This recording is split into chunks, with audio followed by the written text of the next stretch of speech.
Definisi dari vaksin. Vaksin merupakan substansi yang digunakan untuk memperoleh respon imun terhadap mikroorganisme yang patogen. Atau dengan kata lain, vaksin adalah produk biologi yang berisi antigen dan apabila diberikan kepada seseorang, akan menimbulkan kekebalan spesifik secara aktif terhadap penyakit tertentu. Sejarah vaksin. Vaksin pertama kali ditemukan pada tahun 1976 oleh Edward Jenner, seorang ilmuwan asal Berkeley, Inggris. Vaksin yang ditemukan yaitu vaksin virus cacar, karena pada saat itu mayoritas pencaharian warga Berkeley sebagai peternak sering mengalami cacar sapi atau cowpox. Istilah vaksin sendiri diambil dari bahasa Latin cacar sapi, yaitu Variola vaccinia. Efek samping dari vaksin berbeda-beda, tergantung dari kondisi tubuh kita. Ada efek samping yang ringan, berat, dan bahkan tidak ada efek samping sama sekali.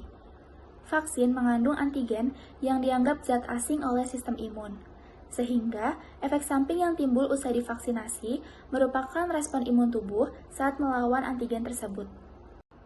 Untuk dapat memicu sistem imun tubuh, pada umumnya vaksin mengandung yang pertama ada antigen, yaitu virus atau bakteri yang sudah dibunuh atau dilemahkan untuk melatih tubuh mengenali dan melawan penyakitnya jika terkena di masa depan. Yang kedua ada adjuvan, merupakan substansi pembantu yang memperkuat respon imun terhadap antigen. Atau dengan kata lain, adjuvan merangsang pembentukan antibodi terhadap antigen. Yang ketiga ada pengawet, yaitu untuk memastikan vaksin tetap efektif dari pencegahan pertumbuhan bakteri dan juga jamur. Yang keempat ada stabilisator, fungsinya untuk melindungi vaksin selama penyimpanan dan saat didistribusikan. Faktor yang mempengaruhi stabilisasi vaksin antara lain ada suhu dan juga pH. Vaksin mRNA merupakan mRNA yang mengkode antigen yang nantinya akan diterjemahkan di mesin seluler sel inang melalui vaksinasi. Secara aktif, vaksin mRNA akan menginduksi aktivasi sel B respon dan sel T sitotoksisitas. Vaksin jenis ini memiliki struktur genomik SARS-CoV-2 yang tersusun dari protein struktural dan protein non-struktural. Protein struktural pada SARS-CoV-2 berupa protein spike, protein envelope, protein membran, dan juga protein nukleokapsid. Sedangkan protein non-struktural pada SARS-CoV-2 berjumlah 15 yang disandikan melalui ORF1A dan ORF1B. Struktur genomik ini nantinya akan melakukan self-amplifying atau replikasi RNA di dalam sitosol. Mekanisme kerja vaksin mRNA. Vaksin ini berisi mRNA atau informasi genetik dari virus SARS-CoV-2. Lalu, mRNA ini akan dibawa oleh nanopartikel lipid ke dalam sel tubuh dan nantinya akan dilepas dan diterjemahkan oleh ribosom sehingga dapat menghasilkan antigen yang dikenal oleh tubuh. Contoh vaksin jenis mRNA yaitu Pfizer atau mRNA BNT162b2 dan Moderna atau mRNA 1273. Kedua vaksin ini mengkode antigen spike protein dari glikoprotein SARS-CoV-2 dengan efikasi mencapai 94,5 sampai 95%. Keunggulan vaksin mRNA yaitu tidak terjadinya integrasi genom, perkembangan yang lebih cepat, respon imun yang lebih meningkat, dan produksi antigen multimerik. Kelemahannya yaitu instabilitas atau belum stabil, meningkatkan risiko autoimunitas dan juga distribusi yang terbatas. Selain itu, efek samping pada vaksin mRNA lebih terasa dibandingkan vaksin konvensional atau vaksin jenis lainnya.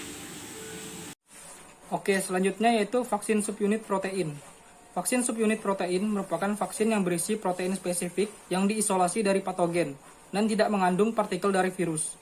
Salah satu contoh dari vaksin ini yaitu vaksin Novavax, yang merupakan vaksin COVID-19 yang dibuat menggunakan teknologi nanopartikel rekombinan Novavax untuk memproduksi antigen yang berasal dari protein lonjakan atau protein spike virus corona.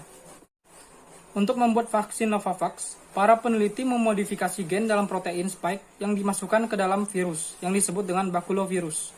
Virus kemudian dibiarkan menginfeksi sel serangga. Sel yang telah terinfeksi kemudian menghasilkan protein lonjakan secara spontan, bergabung bersama untuk membentuk lonjakan, seperti yang mereka lakukan di permukaan virus corona.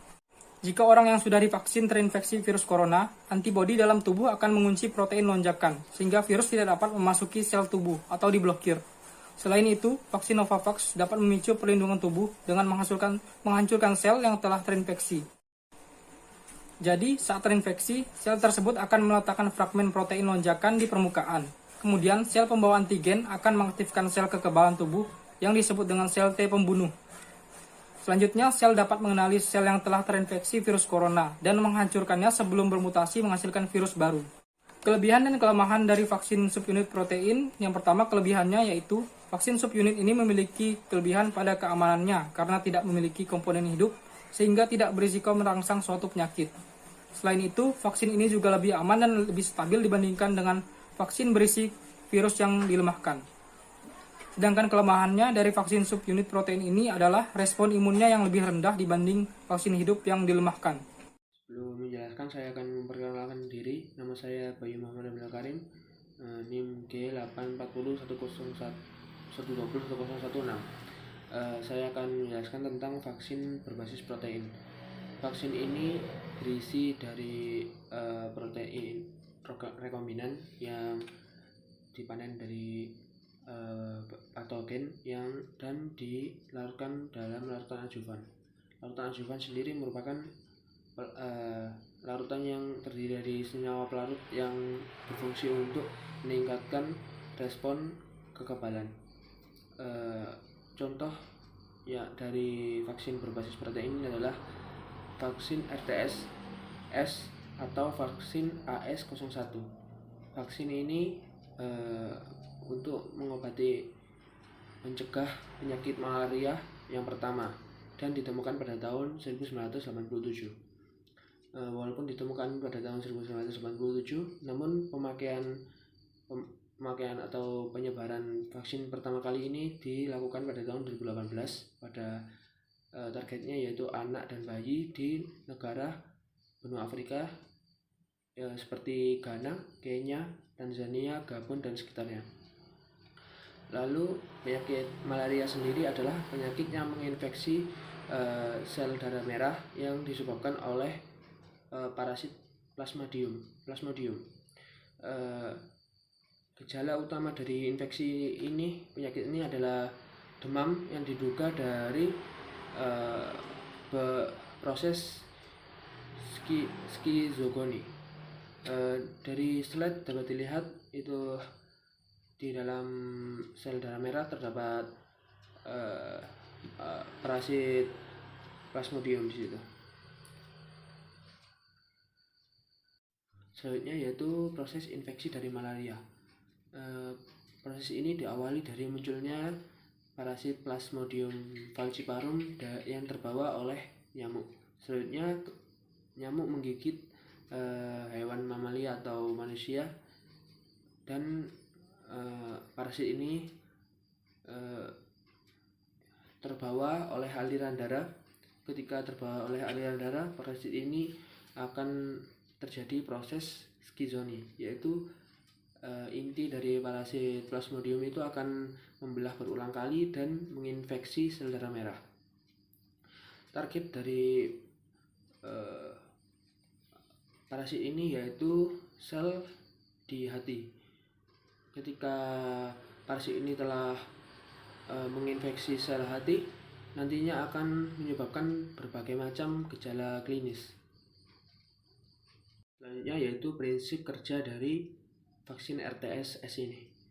Vaksin RTS ini memiliki protein yaitu protein sirkumsporozoid. Protein ini merupakan protein dari permukaan sporozoid atau disebut sporozoid surface protein, disingkat SSP. Sporozoid sendiri itu adalah merupakan bentuk plasmodium yang masuk dalam pembuluh darah, bentuk parasit Plasmodium. Selanjutnya nyamuk Anopheles sp membawa sporozoid dan menembus pembuluh darah dan selanjutnya menuju hati. Ketika